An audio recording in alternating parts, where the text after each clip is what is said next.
Olá! Neste módulo abordaremos o idoso no fim da vida. Usualmente, a morte ocorre no final do ciclo da vida e cuidar de pacientes geriátricos faz com que enfrentemos frequentemente situações clínicas irreversíveis, ou seja, são doenças, são problemas de saúde que vão levar o paciente, vão conduzir o paciente à morte.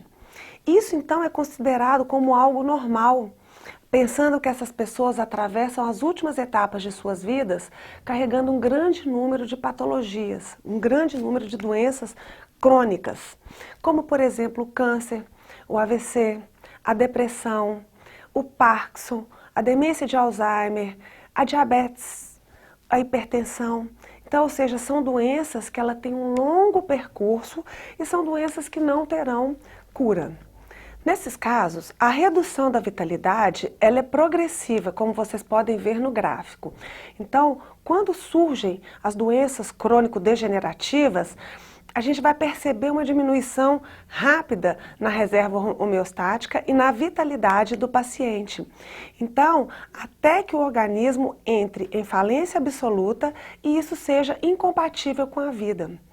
Essa evolução, ela pode ser lenta e neste momento é uma grande oportunidade tanto para o paciente quanto a família de participarem de todo este processo e não deixa de ser um preparo para a despedida do ente querido, né? Porque todos nós queremos para nós e oferecer para o nosso paciente, para o nosso ente querido, uma boa morte. Por quê? Viver e morrer bem são objetivos que todos nós almejamos. É difícil determinar o momento em que o paciente entra em fase terminal. É difícil para você, é difícil para a família, é difícil para o profissional, mas nessa fase é um momento em que o paciente se torna irrecuperável. Uma forma, né, que as pessoas falam muito, o paciente se torna desenganado pelo médico. Então, neste momento, é a hora que o paciente entra em fase terminal. E com a evolução da doença, o paciente vai perdendo progressivamente a sua funcionalidade, ele vai se tornando mais dependente para o autocuidado. Ocorre uma redução da mobilidade do paciente com o contato com o meio externo, uma redução da ingesta oral que pode levar esse paciente para a anorexia completa. E isso é um processo de caminhada para a morte, sem que consiga se reverter este curso.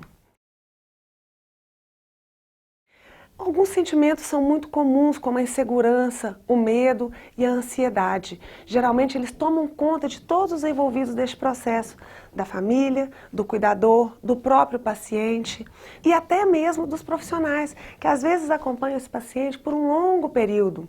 A gente nunca imagina que a morte vai estar perto da gente, né? Então é neste momento que ela passa a ser uma possibilidade de um fato do nosso cotidiano.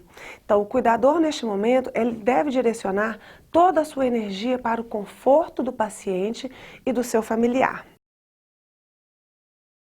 A velhice e a morte, elas fazem parte da nossa vida, né? É muito comum quando eu dou essa aula, as pessoas falarem assim, eu não quero morrer, eu não gosto de falar da morte. Mas você, cuidador, vai lidar com a morte muito de perto, porque o paciente vai morrer com quem?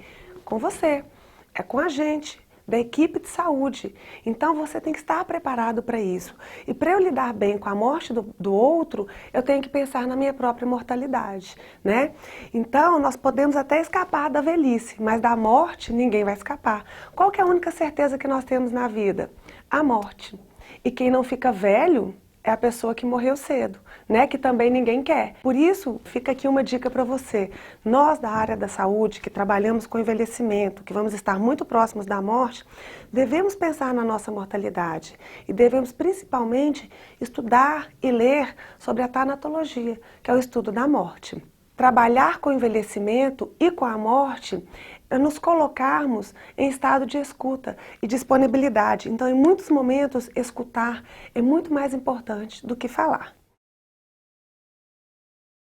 Tomada a decisão, então, de que o paciente está realmente em fase terminal e considerando que a morte é inevitável a curto prazo, o tratamento muda então de curativo para paliativo, ou seja, esse paciente não tem mais possibilidade de cura. Em 1990, a Organização Mundial de Saúde definiu cuidados paliativos como um conjunto de cuidados ativos e integrais prestados a pacientes e familiares que estão vivendo situação de doença progressiva e irreversível. Ou seja, não tem como eu falar de cuidado paliativo sem abordar a família. Para que eu consiga fazer um cuidado paliativo, uma morte digna para o paciente, com qualidade, eu preciso que a família esteja entendendo esse processo e esteja de comum acordo com a equipe. Essa mudança dos cuidados prestados, ela é justificada principalmente pela crescente demanda de pacientes que estão apresentando uma sobrevida diante de tratamentos suportivos. Ou seja, mesmo que não tenham cura, a medicina tem conseguido prolongar muito a longevidade das pessoas. Então, o cuidado paliativo, ele é centrado no alívio dos sintomas e no conforto do paciente e da família. E para proporcionar esta qualidade, eu vou apresentar para vocês alguns princípios do cuidado paliativo. Promover o alívio da dor e de outros sintomas desagradáveis, como, por exemplo, a falta de ar, os enjoos, a redução do apetite, a tristeza, a ansiedade, o mal-estar, o cansaço e a sonolência. Eu preciso de afirmar a vida e considerar a morte como um processo natural. Um princípio importante do cuidado paliativo que devemos estar atentos é não acelerar e nem adiar a morte, ou seja, devemos evitar medidas fúteis. É muito comum, às vezes, um excesso de intervenções que não vão trazer nenhum benefício para o paciente. Muitas vezes nós vamos prorrogar a vida do paciente sem qualidade, ou seja, prorrogando apenas o sofrimento do paciente. Integrar também os aspectos psicossociais e espirituais do cuidado, isso é importante para a família e para o paciente. Manter o máximo sua vida ativa, ou seja, mesmo que o paciente esteja nos momentos finais, tem algumas coisas que ele ainda dá conta de fazer, nós temos que estimular isso ao máximo, mantendo sempre a sua autonomia e independência. Oferecer uma rede de apoio aos familiares durante esse processo de enfrentamento da doença e do luto.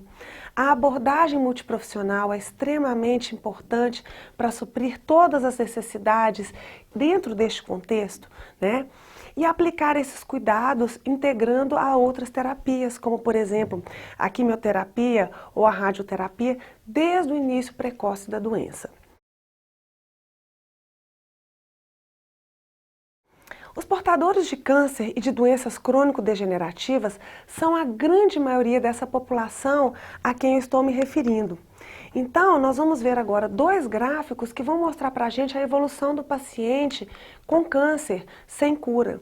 Então, como vocês podem observar, a trajetória do paciente oncológico em cuidado paliativo, ela é ilustrada por uma curva decrescente que parte de uma linha com um paciente funcionalmente ativo ainda, um paciente ainda independente, e à medida que a doença vai progredindo, ocorre uma queda abrupta da curva, com perda da funcionalidade e um período mais curto até o óbito. Já na evolução do paciente com demência de Alzheimer no cuidado paliativo, a gente observa um traçado mais longo com um ponto de partida da funcionalidade já lá embaixo, com perda mais lentificada das atividades do dia a dia e um desfecho mais imprevisível, que pode durar de meses até anos.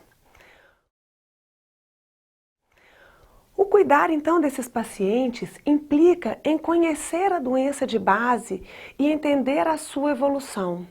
Buscar informações com os familiares e com a equipe de saúde não quer dizer incompetência, muito pelo contrário, isso quer dizer interesse, isso quer dizer que você, cuidador, quer dar o melhor cuidado para esse paciente num momento tão delicado e tão difícil da sua vida. A proximidade da morte, ela exige uma reavaliação da vida. Então, nesse momento, o paciente ele começa a questionar várias coisas da sua vida, do seu passado, dos seus valores. E ele começa a questionar, por exemplo, que sentido teve a sua vida? O que eu realizei na minha vida? Foi bom para minha família? Foi bom para os meus amigos? Há algo ainda que eu desejo realizar? O que eu tenho ainda que resolver?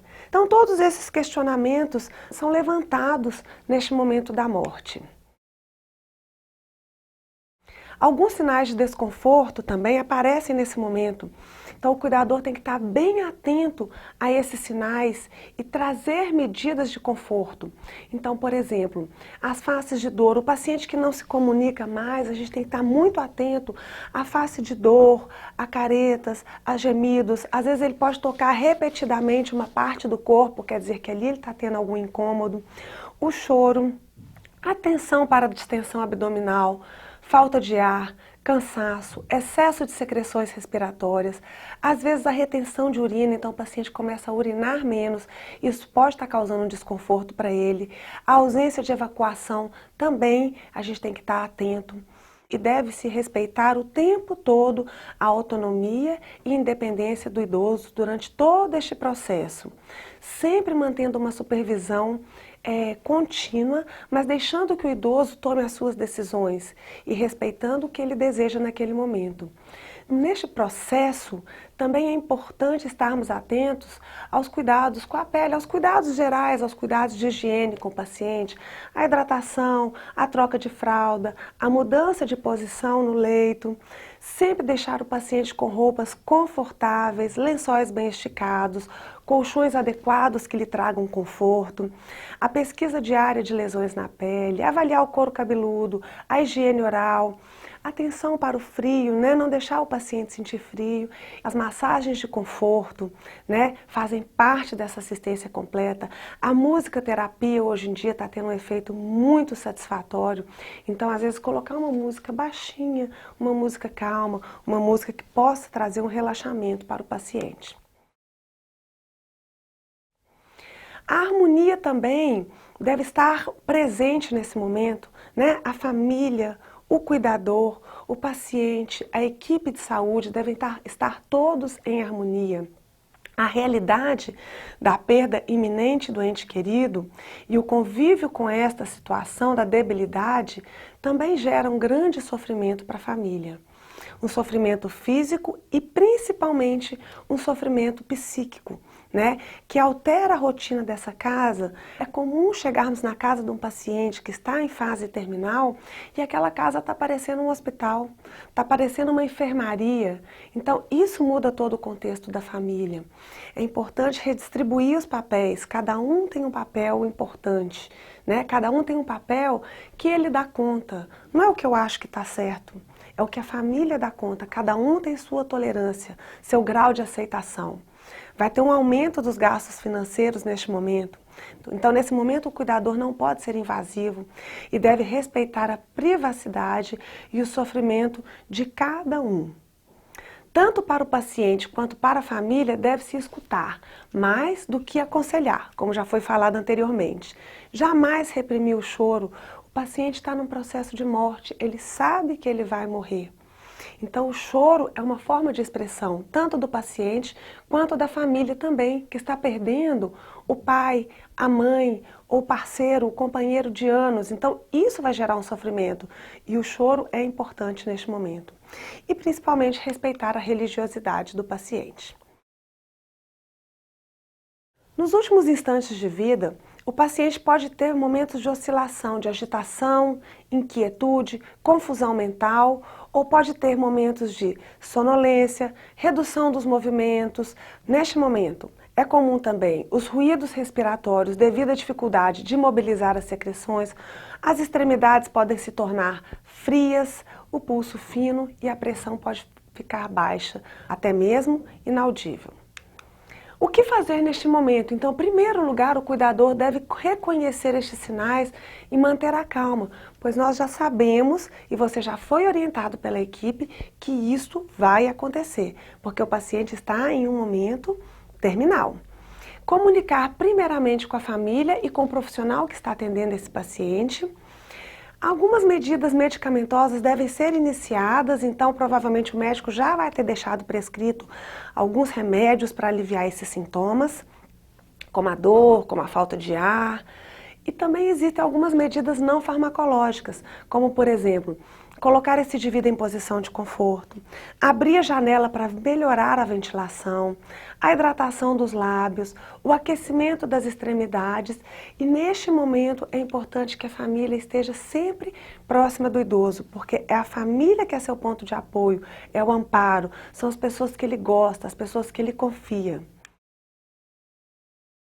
Na hora final de vida, alguns sintomas merecem destaque, como por exemplo, a falta de apetite ou a diminuição da ingestão de líquido, podendo se tornar até ausente.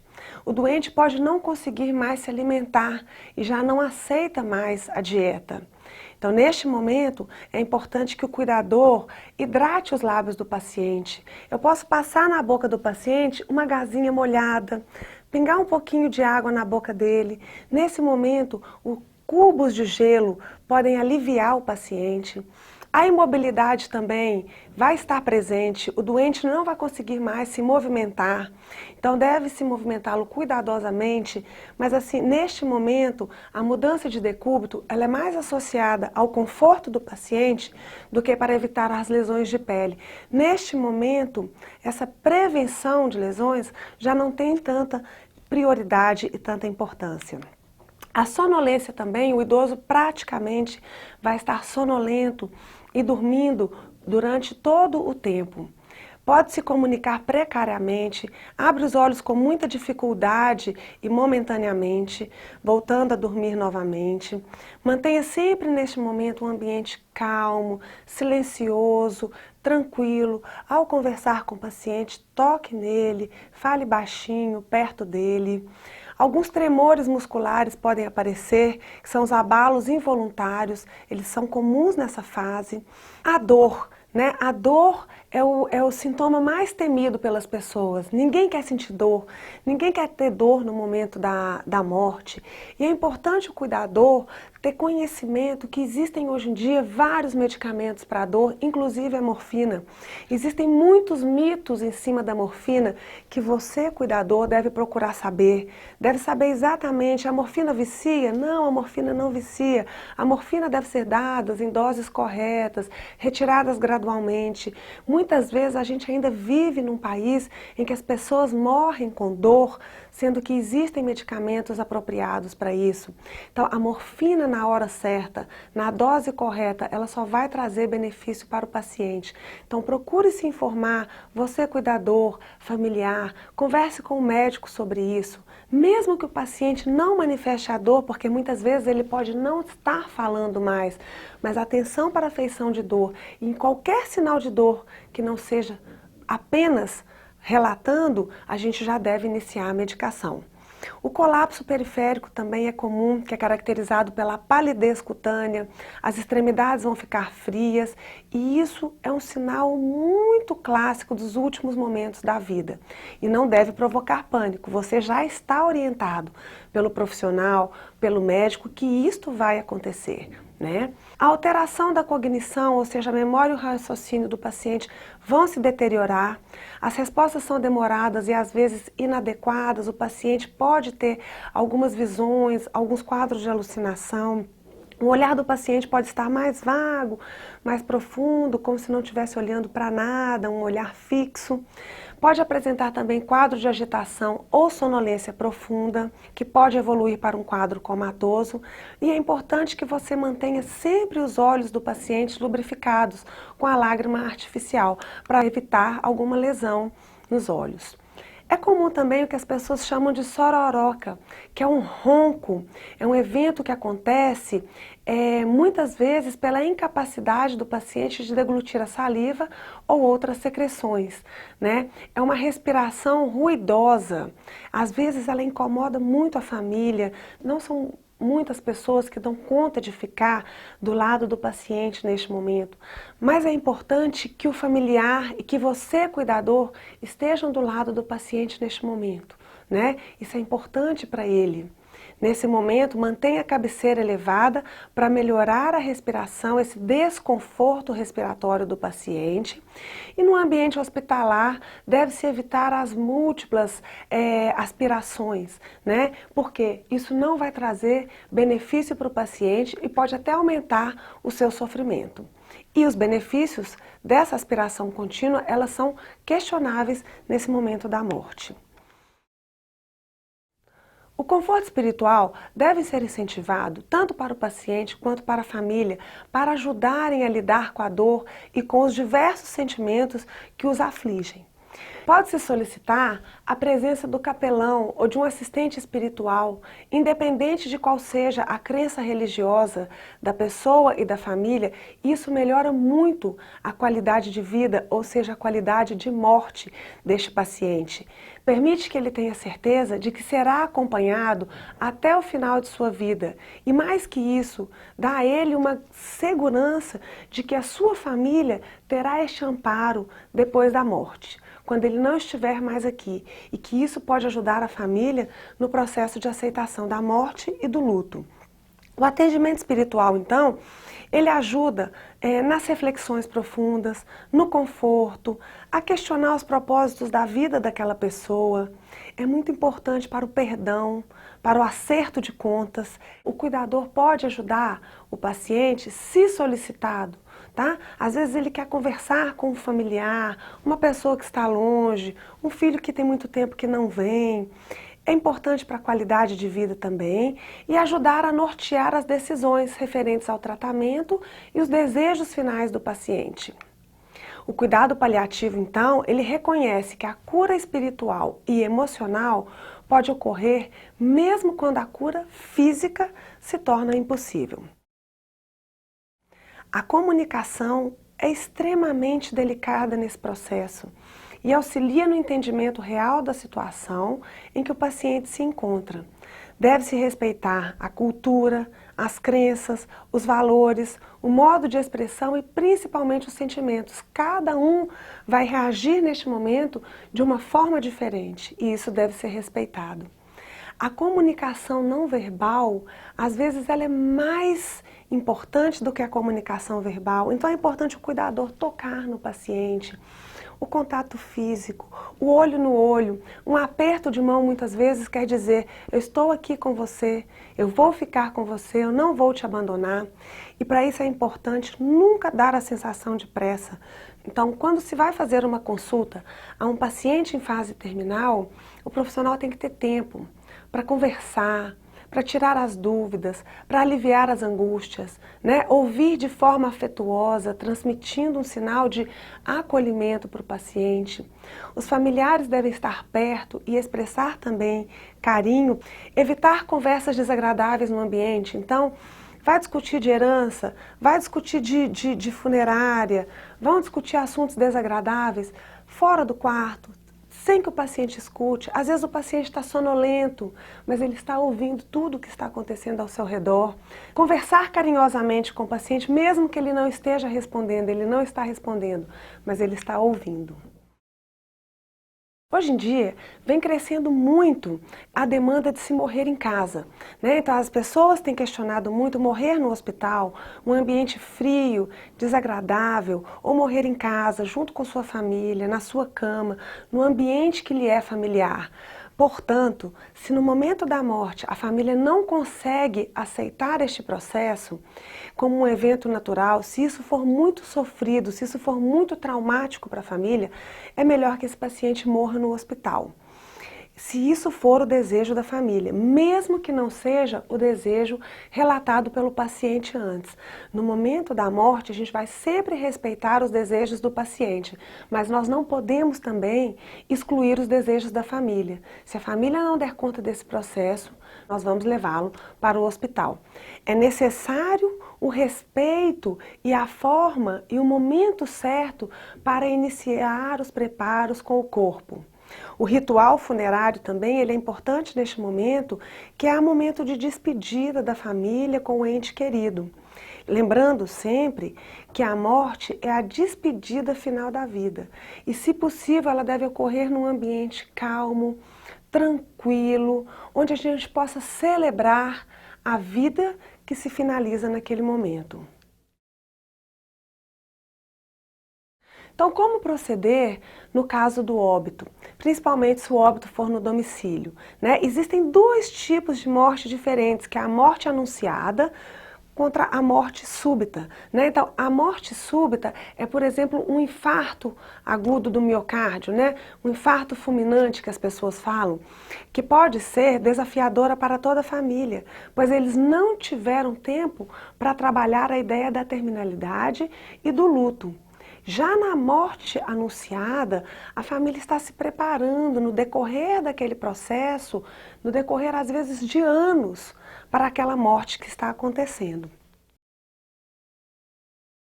Quando não houver segurança do fornecimento da declaração de óbito no domicílio pela equipe que acompanha este paciente, o mais indicado é que o paciente faleça no hospital, porque senão isso será mais um estresse para a família num momento que já é muito desgastante. A declaração de óbito, ela é fornecida pela equipe assistente. Então, na hora do óbito, é necessário que a família faça contato com o médico assistente para que ele vá verificar e preencher a declaração do óbito. O endereço e o telefone do serviço funerário devem estar de fácil acesso, porque no momento fica todo mundo apavorado. Então, essas medidas já devem estar antecipadas. Então, é importante que deixe à mão os telefones que tem que ligar, as pessoas que tem que informar, isso tudo tem que estar preparado durante este momento. Para o atestado de óbito, é necessário que a família apresente a cédula de identidade do paciente, a certidão de nascimento ou de casamento, um comprovante de residência e a declaração de óbito devidamente preenchida pelo médico. Para o serviço funerário, além dos documentos que eu já falei para vocês, tem que levar também o atestado de óbito fornecido pelo cartório, o cartão do INSS e os documentos que comprovem que o paciente já tem o túmulo. É recomendado que o familiar ou a pessoa que esteja responsável por essas documentações esteja munido da sua carteira de identidade com foto. Ao longo da vida, nos deparamos com inúmeras perdas. E o processo do luto, ele pode ser identificado, ele pode ser iniciado, muitas vezes a partir do diagnóstico de uma doença terminal. O luto, então, ele é necessário, ele é importante. E o luto nada mais é do que se preparar para as perdas psíquicas, físicas e materiais que o familiar vai ter daquele momento em diante. É, na verdade, o tempo necessário para que o enlutado retome o seu estado de equilíbrio, volte às suas atividades, se reinvestir. Ou seja, a pessoa viveu durante 40 anos, 50 anos do lado do seu companheiro. De repente ele perde esse companheiro, ele precisa deste momento para ele se estruturar novamente, para ele organizar a sua vida agora sem aquela pessoa. No luto, a pessoa reage à separação de formas diferentes, de acordo com suas emoções, com seus sentimentos, com sua aceitação em relação a essa dor que ele está sentindo, né? É um momento em que ele relembra da pessoa perdida, é um momento em que ele pode também abandonar os velhos apegos. Então, podemos passar por essas perdas saindo ilesos dessas feridas, mas em alguns momentos, em alguns processos, elas podem ser muito doloridas e muito significativas. Contudo, nós somos forçados a olhar para o que mais temíamos, né? Que é a morte. Se o doente estiver consciente e lúcido, nós vamos o tempo todo respeitar seus desejos em relação à condução do tratamento e ao cuidado que ele deseja. No entanto, muitas vezes, quem acaba tomando essas decisões são os familiares, devido ao estado que o paciente se encontra. É comum também vermos a morte em vida. O que isso significa? Por exemplo, um paciente com diagnóstico de Alzheimer. É muito comum a família falar assim: a minha mãe eu já perdi.